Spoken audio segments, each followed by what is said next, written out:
Hi, everybody. This is Jason Major for another episode of the Biblical Cinematic Universe. Today we're covering the movie Genesis, which is right, right there, and it's part of the Bible Stories collection. And it stars, I'm not going to get these names right, but Anabi Abdel-Lil is who the main actor is here. And all the other so and all the other cast are extras from Morocco. I kid you not. This is what the movie says. Uh, there is an English dubbing in this movie. An actor named Paul Schofield, which was um, probably he has done some stuff in the past, but he's not a big name actor that most people would know probably at the moment. And the movie covers the Book of Genesis up until the Noah story. So it finishes with the Noah story. So this movie is made. It seemingly doesn't belong really with these collections because these other movies star, like, at the time, names like Leonard Nimoy and you know uh, Ben Kingsley, Dennis Hopper, Richard Harris. Elizabeth Hurley. These were all, like, at least people named actors. So maybe this was made out before all those ones. But this one is less budget than, like, direct to DVD or direct to video or a TV budget. There's a show I'm going to show you later called that's from a Bible TV series from the '70s. Completely low budget, but it's adorable because of how they use the low budget. This is, like, more closer to, like, a documentary. Like, it's very confusing, and the low budget. I mean, I understand low budget, but the problem is that they don't make clear what their goals are with the low budget. So I give you an example. The story starts out with this nomadic tribe, and they're kind of telling stories and saying, in the beginning, God created the universe, God created the earth, and then they showed some nature shots, more likely Morocco, and it's very confusing because it doesn't identify who these characters are. Your best guess would be maybe it's a tribal family. I mean, it could have been Abraham, it could have been Noah. By watching the movie completely and doing some research, I found out that it's supposed to be like Noah's family that's telling these tribal stories. Okay, had they made that more clear to the viewer, I think that could have been very interesting. The idea that, this is Noah before the flood, telling the stories of what happened in early man and what happened to them.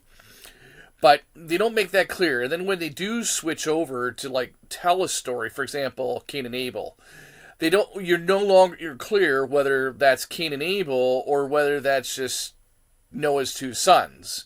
And that part was very confusing, so you had to, like, pay attention and go, like, okay, I guess it is Noah's two sons. The good thing I can give about this is the music is wonderful. It is wonderful music. I love it. But in terms of the story, like, after the Adam and Eve, after, like, Noah, after Cain and Abel, then there's literally one point where the movie's, like, telling the story and saying, like, and then Noah was born, and then, the world was getting worse, whatever, and the movie just kind of stops.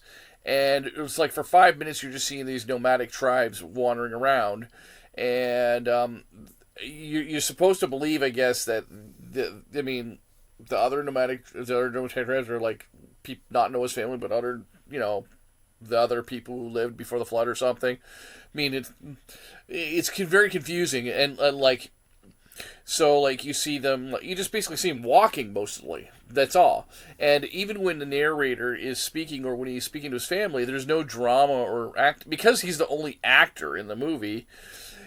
Even when he is doing that, and also because it's dubbed, it's very much, in the beginning there was light, and God created the light, and in the beginning God did this. And then it gets to, and then Adam and Eve was there, and God created Adam and Eve.